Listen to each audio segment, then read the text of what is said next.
we want to give you an opportunity to ask questions. So I have a microphone here that we can pass out into the audience. If any of you have a question you want to ask to each other, while I'm trying to drum up some business out here, why don't we see if we can get some discussion going among yourselves. I did want to mention one thing that we modeled, and we've been doing it for the last 15 years, and I know if every tutor, mentor, nonprofit organization had access to a group of committed students within the universities, like we have, for instance, here at the University of Chicago, we have an organization called Friends of Washington Park. We have been a part of this organization for the last 15 years. And so what it allows us to do is, okay, Friends of Washington Park is a registered student organization. So they are recognized by University of Chicago. So that we have an executive board. Friends of Washington Park receive funding to function as a recognized student organization on campus and to provide services for the students who are providing services for our youth. So every year we get all of this donated space to run our tutoring mentoring program. We're giving opportunities to participate on their student campus, and when they have these fairs, and they're recruiting volunteers, they're recruiting mentors, they're recruiting professionals to serve as tutors throughout the school year. And then they also give us a space over at the social service building 3 days a week to do tutoring and mentoring on campus. And so being able to have access to the resources within the community and being able to tap into the university for those resources and have that the pipeline already attached. We don't have to go through any troubles when it comes to every year recruiting volunteers and students, because all they do is just renew their RSO form, and every year we're partnering with them. We offer the training, we offer the resources of the students and the pamphlets, but they go out and they help us recruit the volunteers. This has been going on for 15 years. So we don't have this set up at each one of our sites, but if there was a way that each organization could tap into a resource like that, I know for me, it made life a lot easier, because all we do is just partner with them. And these are young adults and adults who want to tutor. They want to mentor. The organization is set up only for tutoring and mentoring, and that's what we do. For what? You have, this is www.friendsofwashingtonpark.org. Now, Friends of Washington Park is for Chicago Youth Program for kids. They don't tutor. They can help set up another student organization. I just have to keep that 100% honest. They're set up specifically for the purpose of Chicago Youth Programs. And so that happened 15 years ago. And initially, the reason why I got started is because we were just out there randomly trying to get people. And the students took the initiative to say, okay, we want to make sure that when we're gone from here in 4 or 5 years, that this organization is still here, so that you guys can directly get some of these students who want to give, and we want to make sure that you're connected to the university. So it took us about, even though we've been in existence for 15 years on this campus, we started here in the lab school. No tutors, no mentors, just random people coming in and helping us out, and they knew that that wasn't going to keep the longevity of this program going. I have a question over here. And for those of you that are asking questions, feel free to ask the whole panel, or if you have someone in particular that you want to ask, go ahead and do that. Hi, my name is Kim Hamilton. I was born and raised in Chicago, but I currently teach first grade in Evanston. And I'm here because I have a I have an interest in same-race mentoring. So to anyone who would like to address this question, what are your thoughts on having mentors of color, and if there's anything that your organization is doing to increase the number of mentors of color? Because if you look at statistics, the number of young youth who need mentors is not proportional to the number of mentors of color at a lot of organizations. Thank you.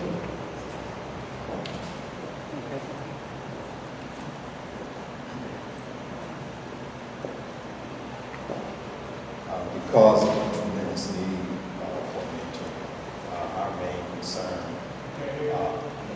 our main concern is for effective, impactful mentoring for all of our which requires mentors that are skilled, competent, and confident.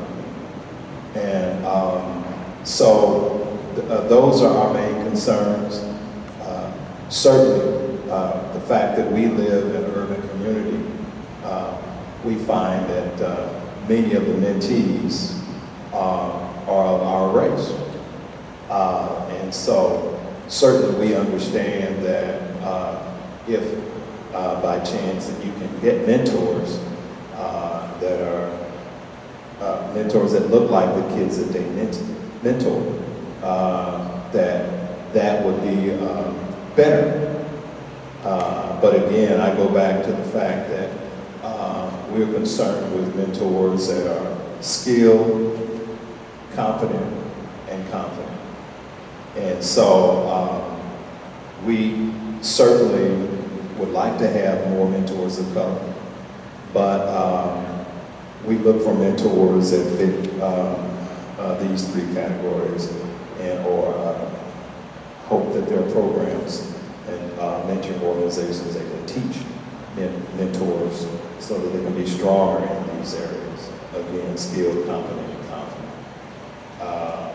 And so certainly if there are ideas on the panel as well as in the audience of how to better recruit mentors of color, that question still exists with us too.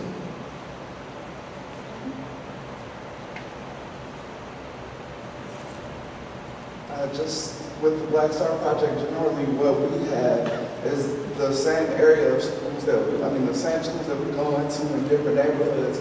We also recruit or have other programming in those neighborhoods. So we'll go back, a number of times, and that's generally how we go about getting in, because, like my friend mentioned here, because of the area in which we work, a lot of the students that we have are also, African American. So basically, we just recruit in those areas, basically going back and doing outreach opportunities with the other volunteer programs that we have as well. So we just continue to go back to those same communities to conduct outreach and attend community fairs, and then also try to partner with organizations within those neighborhoods. Because once again, someone mentioned on the panel that you don't want to go into neighborhoods and try to impress on them what you think may work for their neighborhood. So we try to get people that live and work in that neighborhood to come out and support our program. And the way we do that is just by trying to attend different, like I said, career fairs, or just doing general outreach, passing out information in those neighborhoods. So we actually go with this a little bit different. Jumpstart, when we come into classrooms, we have teams of about 5 or 6 students. And Jumpstart's also a time commitment of between 10 and 14 hours a week. So don't usually recruit community residents, just because very few of them can dedicate 10 to 14 hours a week in the middle of the school day. Instead, we focus on students, and we really prioritize trying to have diverse teams of students. But not necessarily all people of color. Our idea is that a lot of people in college classrooms, they do not encounter 3, 4, and 5-year-olds from the neighborhood in their college classrooms. They do not encounter parents, they don't encounter public school teachers. Similarly, people that are in preschool students, they don't encounter college students from China. They don't know about 19-year-olds that grew up their entire life in a small rural town in Iowa. And so we try to view diversity in a really broad way, like diversity of majors, people that are in different parts of the school, people that speak different languages, that look different from what the kids are used to seeing, and then also some people that they would have a lot in common with their background. We think sort of striking that happy medium makes our education program just more robust. That way the kids aren't just learning about vocabulary, how to read, how to write, how to explain themselves. They're also learning about how to deal with different kinds of people, which is especially crucial at the age that we're working with, which is again pre-K, 3 to 6-year-olds.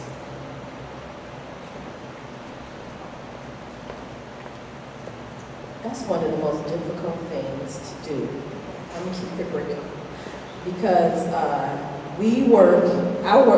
office is right on the corner of 54th and Prairie. Okay, so we see a lot of abandoned buildings, we see a lot of empty lots, we see prostitutes.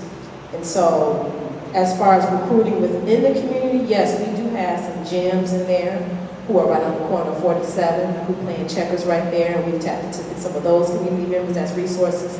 But the reality of it is very difficult because a lot of our African American men and women who are within that community are already being tapped into by 250 other nonprofits who need their support.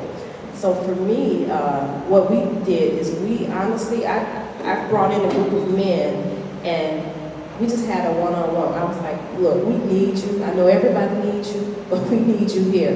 What can you commit to? And so once we figured out what type of hours, what type of program they were looking to, we created our program around what they were available to do. And we have a boys mentoring program. We have 15 boys and we have 8 mentors, but what they do is they rotate every other Friday. It's about 2 to 3 men there, and these are wonderful, wonderful men who some are successful and some of them have just gotten out of prison and who have turned their life around. So we want our kids to see everything. We want them to see the reality of what's going on right there within their community. Because they don't see lawyers, they don't see doctors, they see dope dealers, they see crackheads, they see a lot of negative things. And not that we don't want them to be exposed to that, we want to talk to them about this is what happens. You know, sometimes when we lose focus or we get involved in things that cause us to, you know, lose the sight of what we're trying to get headed to. You know what I mean? And so for us, I think having that conversation, because there are some committed people out there, having that conversation with them and creating a schedule that still is definitely supporting the mission of the organization and getting what you want to get out of getting that mentoring component from that one-on-one mentoring with African American men, but actually making sure that it's created around what the volunteer, what the mentor wants to do. And we just celebrated our spring session, and they're like, okay, so when do we start in the summer? We didn't think they wanted to start back into the school year. They're like, no.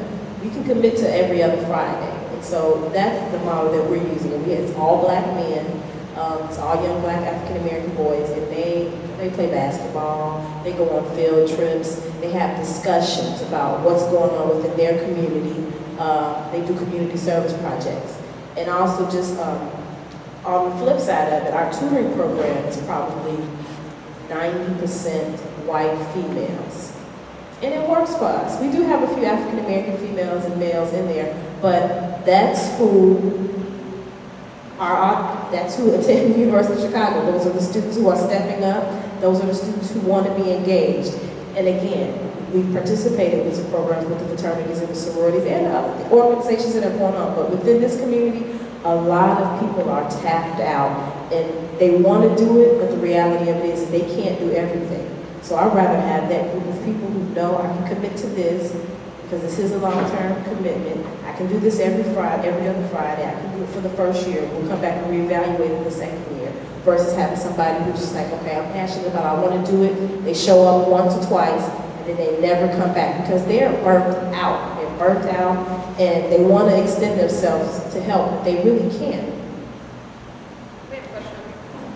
Oh, well, it was more of a comment along the lines of what the question was. And one thing that we have to recognize is that we really should personalize things in a way that similar to what Ms. Cook-Fay has gone through. She was a part of the organization, and then she became part of that organization as one of the people who does the influencing. Every time you influence somebody, you have to make sure that you make the effort to influence them to influence another. And when you do that thing, it's like a system of paying it forward. So each time you tell a person what it is that they should be doing, or just influence them by leading by example, show them that what they need to do is lead by example for another. So each time this happens, they become a mentor to someone else. Whether they recognize it or not, someone is looking up to them, someone is looking towards them for some type of guidance. And when you help them, they're helping someone else.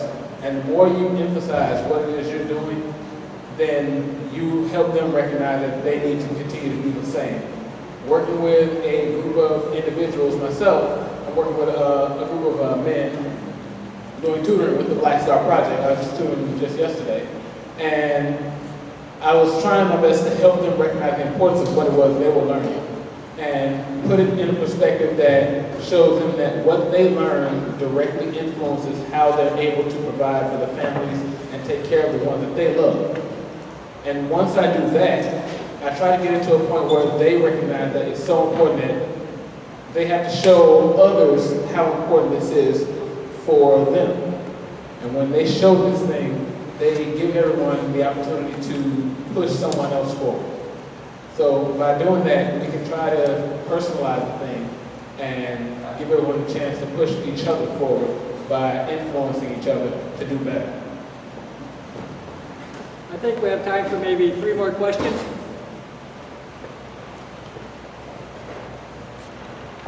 Hi, I'm Javier Salado from Gatscale Center. Just following the conversation about the mentors, the mentors of color.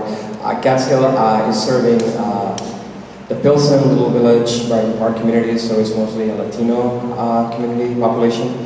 And hearing some of the comments, the way we approach, especially one of the mentoring programs that we have, New Horizons, that started 5 years ago, we said that we were not going to be like gender-based because it's a one-on-one mentoring program. So we have students that are paired with an individual mentor who's a volunteer, and the volunteers commit for 3 years, so it's a big commitment.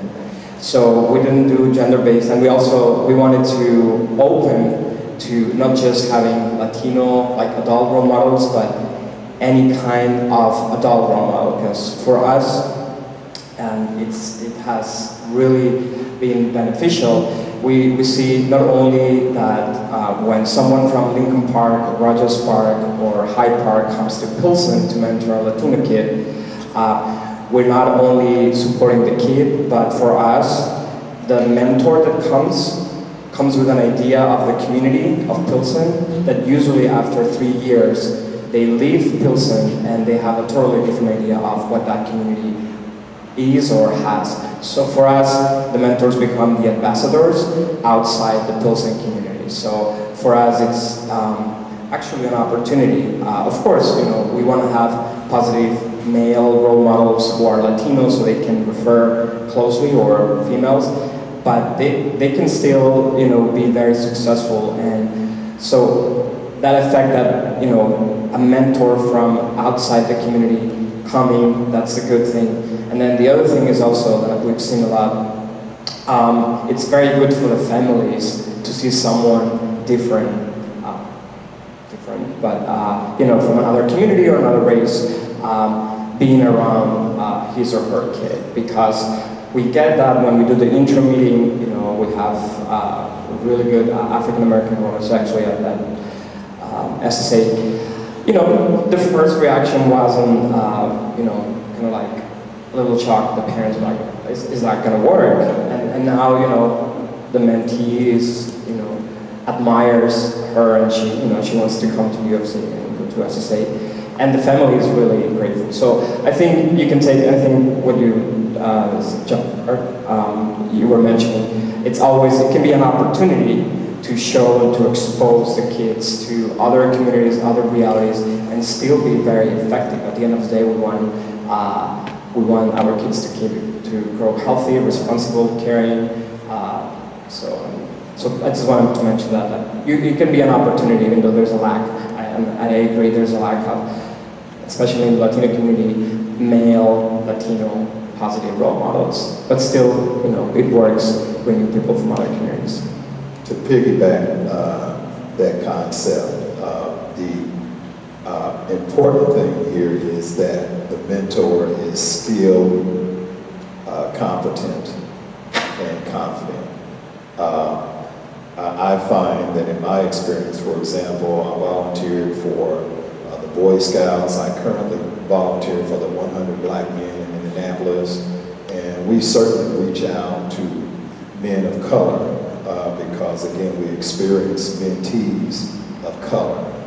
And to be more direct as far as the original question was concerned, you attempt to dangle as many carrots as you can to get men to mentor for you.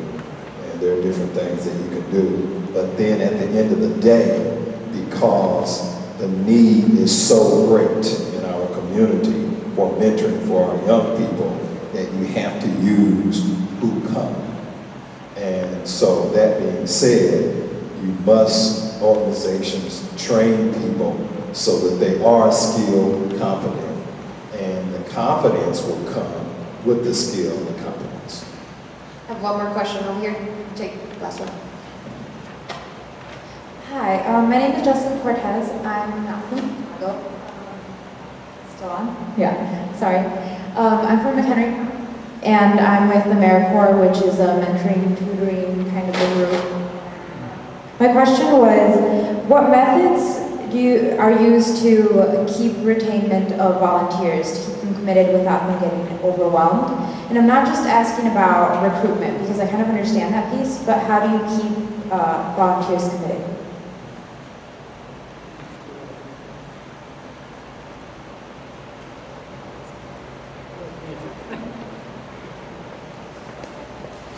Sure, no problem. I think, first of all, it definitely needs to be peer-led.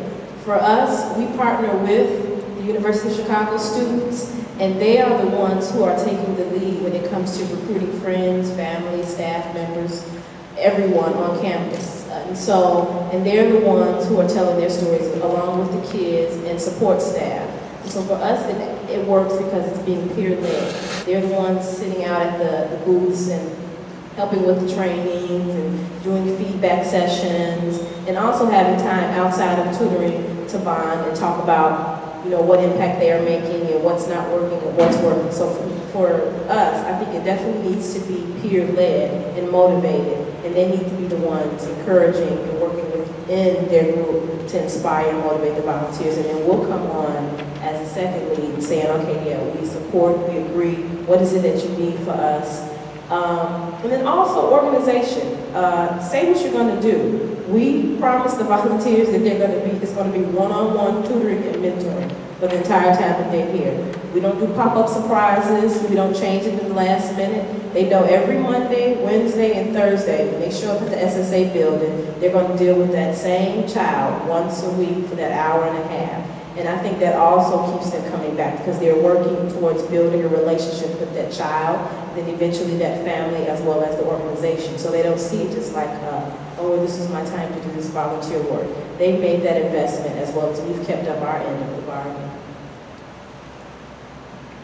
I think that we're going to stop pretty quickly now, and everyone's here for additional conversations to go through today. My own experience is in leading a volunteer-based tutor mentor program since 1975, focus on the support a program provides to the volunteer and to the kids is what keeps the volunteer involved on an ongoing basis. The longer that volunteer stays involved, the more he's able to build a trust and a reliability, the more effective he is as a mentor and a coach. So those organizations that are able to run the business of running a good program are the ones who are better able to recruit and better able to retain. Each of the panel members here has given good information. They've got more to offer. Each of you have ideas to share. The tutormentorconnection.org website has links to these organizations, has links to over 150 other organizations in Chicago, and has links to over 2,000 other organizations around the world. If you spend time going in and looking at what other people are doing, connecting with them and asking questions, then what we've been talking about this morning can really be a part of your daily activity on an ongoing basis. I want to thank each one of our panel members. We will be posting this video on YouTube probably within a couple of weeks. When we do, we will send an email out and we will let you know so you can look at it again, hopefully share it with other people, and hopefully that you'll begin to see how some of these organizations on their websites, in their blogs, in their social media, are coaching their volunteers, telling their stories, sharing their experience in ways that we all can learn from each other on a regular basis. So thank you, panel members. We'll take about a 5-minute break to set up for the next panel. If you are planning to host a table discussion, or if based on this you want to host a table discussion, right up to the right as you go into the other room, there is a small table that already has table tents announcing some discussions. There's blank ones. You can set up your own discussion, just write in what you want to talk about. And again, whoever wants to talk, that's the way it works.